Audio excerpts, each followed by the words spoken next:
Hello everyone and welcome back to TowerGate. It is day 121, July the 3rd, 2017, Monday. Thank you for tuning in. You probably are wondering, how low will the liberals go? Is there any level of lowness that they will not stoop to? Well, we're getting pretty close to the bottom of the barrel for this one. This is a bit disturbing, but I feel like I gotta let you in on this one. You'll probably hear about it anyway. The editor-in-chief of Lifetime magazine, a liberal New York fashion magazine, her name is Leah Goldman, has recently tweeted out that she wants to start a campaign to have women send Trump their used tampons and pads. Well, first of all, Ms. Goldman, the transfer of bloodborne pathogens is tightly controlled by the FDA and other government organizations. Transferring through the mail is a federal crime. Moving bloodborne pathogens without following the regulations is a federal crime and a state crime as well. So my suggestion to any of you women, and I know none of you who view my channel would ever do any of these types of things, but if you know any liberal women who may be considering sending Donald Trump their used tampons and pads, I highly encourage you to tell them, don't do it. It is a crime. Not only will you be violating crimes dealing with the transfer of bloodborne pathogens, but doing it through the mail is an additional federal crime. There are state issues with that as well. You will also likely get a visit from the FBI and probably even the Secret Service. Not a very good idea, a very, very bad plan. I assume Mrs. Goldman will have, if not already pulled that tweet down, she will pull it down. She will probably find herself in some deep doo-doo with her position there as the editor-in-chief of Lifetime magazine. She might even find herself in the unemployment line. Not a very good move on Ms. Goldman's part.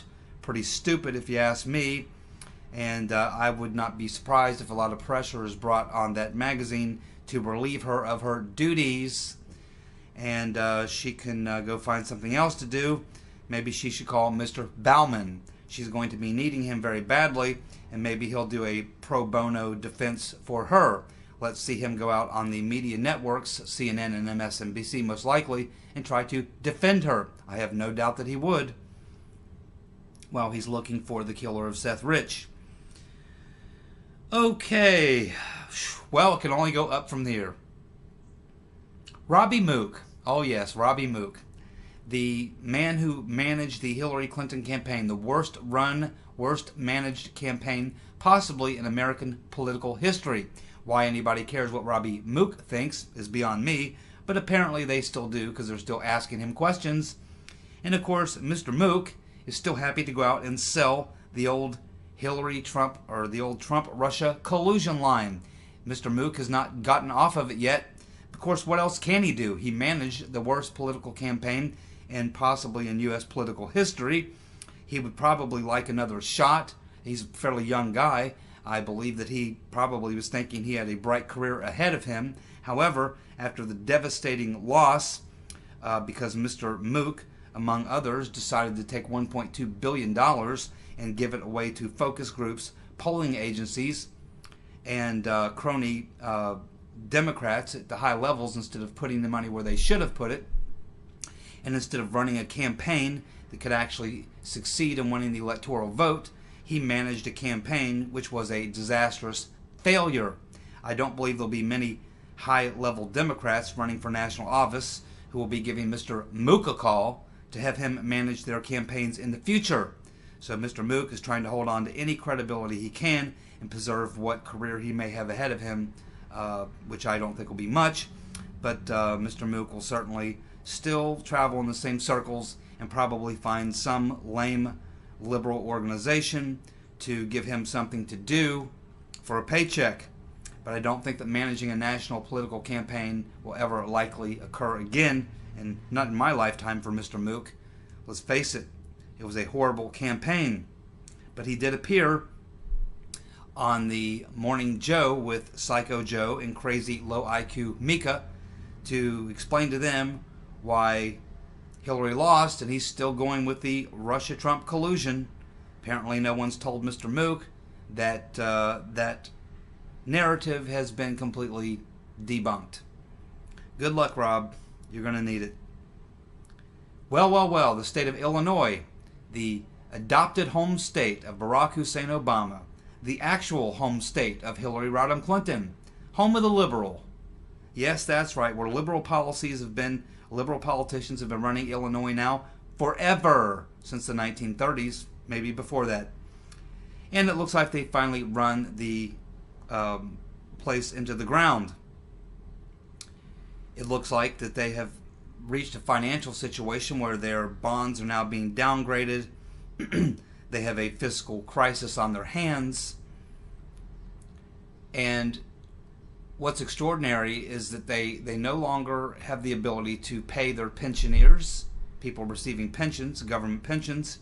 Not only that, but all the lottery winners of the state who chose to take yearly payments of their lottery payments may not receive those yearly payments because the state of Illinois took all those lottery winnings and they spent them too. Wasn't even their money. It was those lottery winners' money, which was being held by the state. And now the state of Illinois has spent all those lottery winners' lottery winnings, and they're gone too. Ain't no more money for Illinois to function as a liberal mecca any longer. They have serious, serious problems. So what are they going to do about it? Well, most likely they'll do what most liberals do. They'll raise taxes. They'll try to raise taxes. This will result in a mass exodus of taxpayers from the state, as well as businesses, because they will be hurt as well, and they will only continue the nasty downward spiral. Eventually they will come to the feds for a bailout. Probably will have to give them some sort of a bailout, but in doing so they will probably have to sign on to a plan for doing a lot of things that are not liberal, and they will probably have to go through serious reforms, like a 12-step program for failed liberal states. They will have to go through a 12-step program, and maybe they'll get some common sense, workable fiscal ideas. Cannot rescue the state, cannot save it. They're going to go through a very, very, very bad period in Illinois, and it's going to be a tough road for those people in the years ahead. They're bankrupt. It's over. So Hillary Rodham Clinton, her hometown, Barack Obama's adopted hometown, their own state, where more people were killed by gun crimes in the anti-gun state of Illinois in one weekend than we have killed in our state in a year. It looks like that they are going to go through radical change, and their liberal ways are going to have to change because they've been proven once again to have been failed. Liberalism fails every time it's tried, everywhere it's tried, every way it's tried. So they're in big trouble. Not only them, but another very liberal state, New Jersey, is also staring right down the barrel of a fiscal crisis. In fact, they are in a state of emergency right now. The governor, Chris Christie, tried to make some reforms, but was not able to get reforms through, unlike Wisconsin, which was able to get reforms through, and they were able to save their state. Chris Christie was not successful in getting the Democrats there in New Jersey to go along with reforms, and now they're closely following in the footsteps of Illinois. And soon they'll be facing the same type of crisis. They only have, I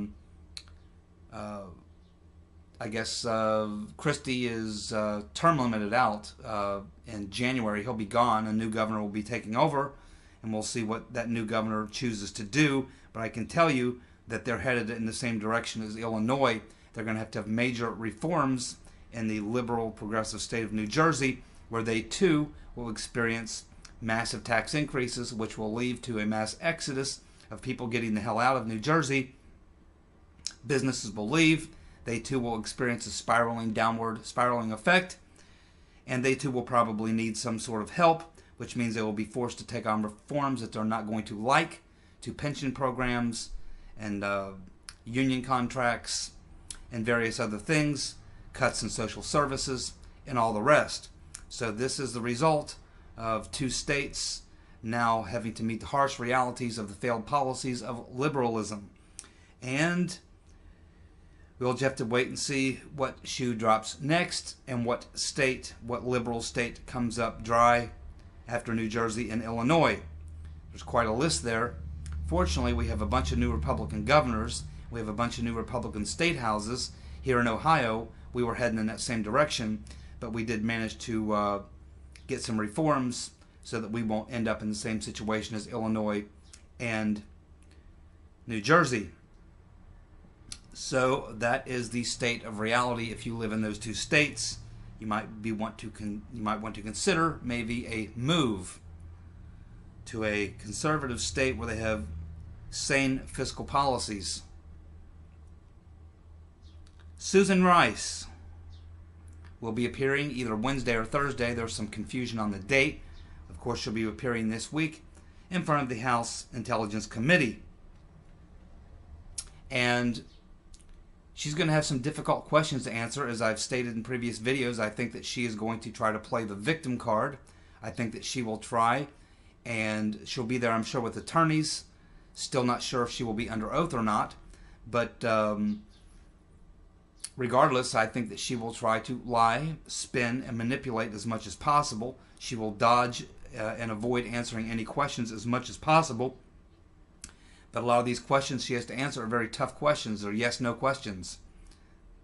Did you or didn't you? These types of questions are very, very tough ones to spin out of.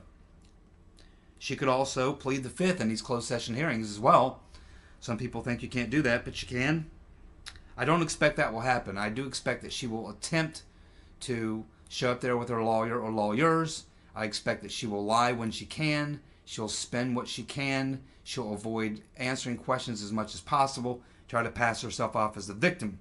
But we do know that Trey Gowdy on that committee, as well as Jim Jordan is on that committee, and I assume that both of those guys will be in the closed session asking questions. I do believe that they're going to corner her and get some information that could be very damaging. That's why I think that whatever she does, she is going to try to blame it on someone else. And there's not too many other people she can blame it on. She worked directly for the president. She answered a few other people other than him. Now I imagine that, as I said before, I think that they are going to try to scapegoat James Comey and make him the scapegoat. Mr. Comey, though, as we know, has other information he has not come forward with, probably damaging to these people, probably holding it in reserve as ammunition for when they attempt to scapegoat him. He's probably going to come forward with some information to save his neck and put the onus back on them. And as I said, I think what we'll end up with is a circular firing squad with all these people shooting each other down, saving their own necks, and taking out everyone in a scorched earth policy that they have to in order to save their skin. But we also know that Trey Gowdy wants to get to the bottom of this. I think Jim Jordan, I think, is an honest guy. I think he will answer some real questions. And, I mean, there's going to be some information that's going to come out in these hearings that is going to be very damaging to somebody. Whether Susan Rice falls on the sword, whether she puts it off on Comey, I don't think she'll give up Obama. I just don't see that happening. I know that Trey Gowdy wants to question Obama. That is not going to happen. Obama is not going to appear before any congressional hearings, nor will the Clintons. So I'm not sure exactly, where he's going with that, but he can give it his best shot. But I would say that you'll never get Obama in front of a committee. It's probably not going to happen. Susan Rice is obviously going to have to answer some tough questions, though. And, I think the toughest question for her is that she's already admitted to the unmasking. The only thing she said was after she admitted to the unmasking, she said it wasn't political. Well, that's a very hard point to sell, because her position in the government was political. She was a political advisor. The National Security Advisor gives political advice on national security issues to the president. It's a political appointment, a political job. She was a political appointee, giving political advice to the president on foreign matters. So, how she can say that she was involved in unmasking and requesting surveillance, but at the same time say it wasn't political when her position was a political position. Her position wasn't part of any investigative body. She wasn't part of the DOJ, the FBI, or any intelligence, any of the intelligence agencies. She was a political advisor to the president on national foreign policy affairs. So, she will have a very difficult time spinning her way out of that one. And I wouldn't want to be Susan Rice sitting in those committee hearings trying to explain that one away. We also know that sometimes they refer to the National Security Advisor as an ambassador. That sometimes happens because Trey Gowdy knows for a fact that an ambassador requested unmasking and surveillance on the last day of the Obama administration or the day before. Whether or not that was Susan Power, or whether it was Susan Rice or Samantha Power or Susan Rice is unclear. It seems to me it was probably Samantha Power. But she has an even bigger issue because she has no business being involved in surveillance or anything like that. So whether it's Susan Rice or Samantha Power, neither of them should have been involved in any way, shape, or form in unmasking or requesting unmasking, surveillance, or anything else. Both were on the political side of things, not on the investigative side or anything else. These are going to be very tough questions to answer, and I don't know that you can spin out of these questions. We're just going to find out how that turns out. But I wouldn't want to be either of those two ladies trying to explain away their positions, which I think are untenable and indefensible. And we'll just have to see. The next item up, well, I think that Robert Mueller has finally signed his death warrant. This is extraordinary. But he has appointed Preet Bahara as one of his investigators. Preet Bahara, a extremely mega anti-Trump guy, Trump hater. He was fired by Donald Trump, remember? Preet Bahara, now appointed to Mueller's team. That is not going to fly. I can tell you right now, in fact, as I'm doing this video, no one's had a chance to respond to this, but I assume that by the time that you're watching this video on Monday, by that time, members of these various committees, Republicans, and even some Democrats will have responded to this particular move by now. If Mueller wanted to really do himself in, putting Preet Bahara, this former New York prosecutor, who's a very good prosecutor, by the way, when he's going after Republicans. He loves going after Republicans. He's brought down a lot of Wall Street bankers, Republican Wall Street bankers and things like that.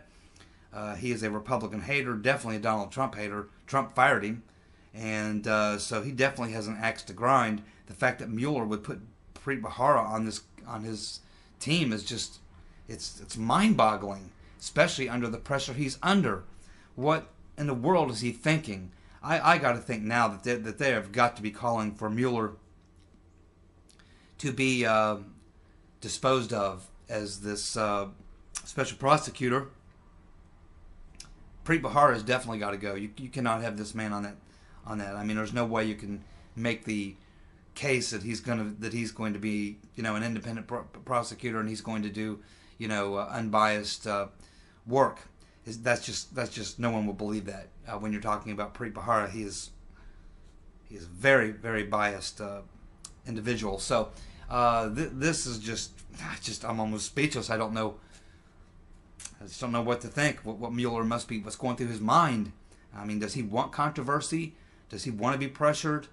Does he want this to turn into a giant shit show? Because that's exactly what is going to happen. I would expect that there's going to be a tremendous amount of pressure on Mueller to get rid of Preet Bahara, and probably a considerable amount of pressure for Mueller himself just to step aside. This whole thing it's not going to fly. This is going the wrong way. So anyhow, we will see in the next couple of days exactly how the members of some of these congressional committees, certainly Trump is going to have a fit. His people are going to have a fit. I would. I mean, again, this is just. I mean, he might as well have appointed, Hillary Clinton, or Hillary Clinton's personal lawyer, or the most anti-Trump person you can think of in your mind, Johnny Depp. Maybe bring Johnny Depp in and puts him on his team. I mean, this is just it's beyond goofy at this point. The swamp is must be something in the water and the air around the swamp that makes people go stupid, because this is an incredibly stupid move by Mueller, and we'll just have to see what's going on. And by the way, the Johnny Depp thing, I think it was Maura that posted up a link from or a comment about the Johnny Depp being arrested, and he had maps and various things and was going to assassinate Trump. Johnny Depp's a crazy son of a bitch, and I wouldn't put it past him. Even though I like some of his movies, but I don't know. The particular source of that story is it's a woman who does videos, and she has two channels. One's Gotcha News, and the other is Milord and God. And she's probably a nice lady, but she's that's what she does for a living. She posts up news stories on her two channels every day. That's how she makes a living. She's a most supreme, extreme clickbaiter you can possibly find. I mean, and about I really don't watch her stuff or listen to it. Most of what she puts up is BS. She grabs onto anything. She'll post anything and try to sell it as legitimate stuff. So I wouldn't put much credibility in that whatsoever. It's an interesting item to put up there. It's certainly a nice thing to have some conversation about. But I wouldn't trust anything I got off of Gotcha News Network or Milord and God. It's just she puts some stuff up there that's mainstream stuff that's true, but a lot of stuff she throws up there is just stuff she pulls out of God knows where.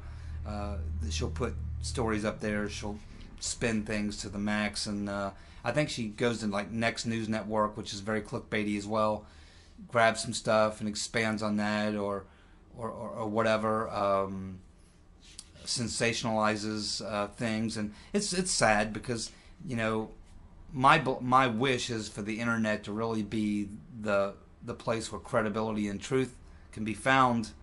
When we become like the mainstream media, when we become like the corporate media, when we become liars and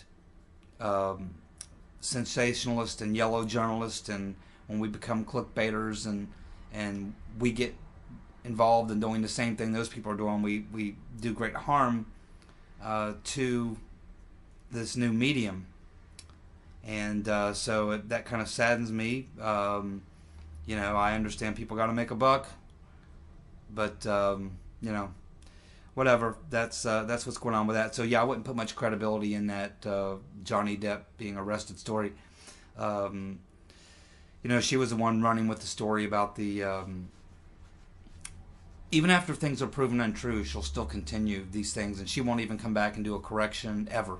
I've never seen her ever correct any of the false videos, false information she's put up in any of her videos. She just keeps churning the stuff out, and she gets a lot of clicks. Hell of a lot more than I get. So I guess congratulations to her. She's making money on the internet.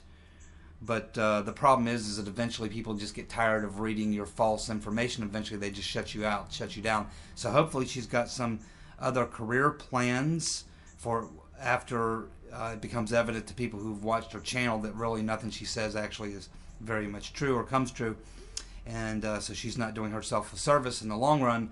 She may be getting clicks now, but ultimately that will come to backfire on her in the future. And so, that's what I have to say about that. So, that's pretty much what's going on. It's tomorrow is July 4th. And so hopefully everybody's going to be getting the day off tomorrow. I imagine we'll throw some stuff on the grill. Hopefully avoid the thunder showers that are coming our way, which is fine. I only need about an hour. That's all I need. Get that grill hot, throw the stuff on there. I'll get it done. Won't be a late night though, because got to get up early in the morning and go to work on Wednesday. So it still is nice to sleep in a little later on Tuesday, get the day off, watch some fireworks and that type of thing. Other than that, celebrate July 4th, Independence Day, and one of my favorite stories of Independence Day or whatever is not really a story, it's just a fact of history, is that there were two men who signed the Declaration of Independence. Both became presidents, and both died exactly 50 years to the day after the signing of the Declaration of Independence. And those two men would be, of course, Thomas Jefferson and John Adams. Both signed the Declaration of Independence, and exactly 50 years to the day, on July 4th, 1826, both men died. Exactly 50 years to the day after their signing of the Declaration of Independence, both of those guys died.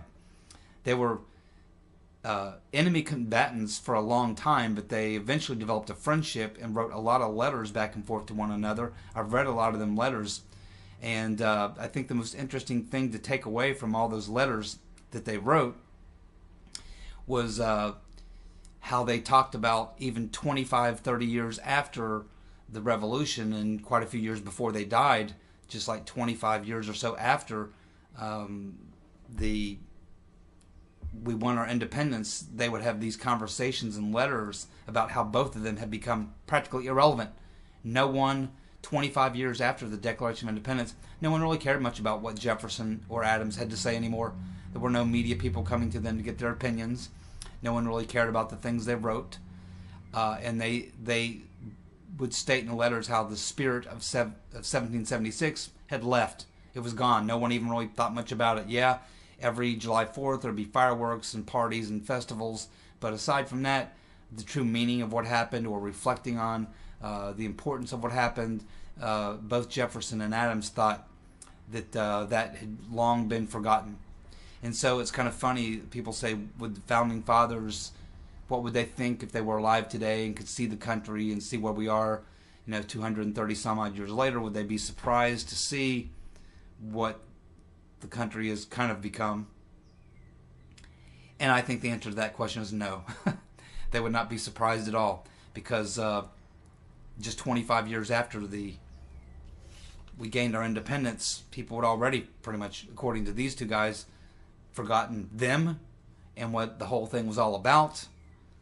And the spirit of it in their mind was gone, and all that remained was just the fireworks and cooking of food and getting drunk and all these other things that really missed the point of what it was all about. So that's some kind of interesting history, I guess, about July 4th. But yeah, it is celebrating Independence Day, and despite the fact that we've lost a lot of freedoms, and despite the fact that it's certainly maybe not the country many of us would like it to be, it's still the greatest place on earth. And it's still incumbent on all of us to do everything we can to make it better, and to fight as we have to do every day to maintain the freedoms that we have, and hopefully get back some that we lost. And so if that's something that we think about on July 4th, it's probably a good thing, because I would say that 99% of the people on July 4th really don't have much of the spirit of 76 in them. It's just another day to get a day off work, eat some burgers, drink some beer, listen to some music, shoot off some fireworks, and that's pretty much what it is for a lot of people. But I'm kind of a patriotic person. I know some of you are too. So hopefully we take at least a minute to think about the great sacrifice that was made by those all those people who died in that horrible war, necessary war, and to remember that freedom is not free. You have to fight for every single bit of it to get it. You have to fight even harder to keep it. And hopefully that's what we try to do here in this community around TowerGate, is that we never forget how important freedom is, and you never realize how important it is until you've lost it or are losing it. And I think that's what keeps a lot of us fighting, because I think a lot of us do understand that. So That's my thoughts on July 4th. So you guys have a good 4th of July tomorrow. I will do a video. Have a good July 4th. Stay safe. And I'll look forward to seeing you guys back here in the evening, or in the morning, in July 4th. And then back here again the rest of the week. And we'll follow very closely and hopefully get some information about what we can learn from the Susan Rice closed session hearings. Hopefully something will be leaked and we'll learn something. And of course we'll follow it. Alrighty. You guys take care. See ya. Bye.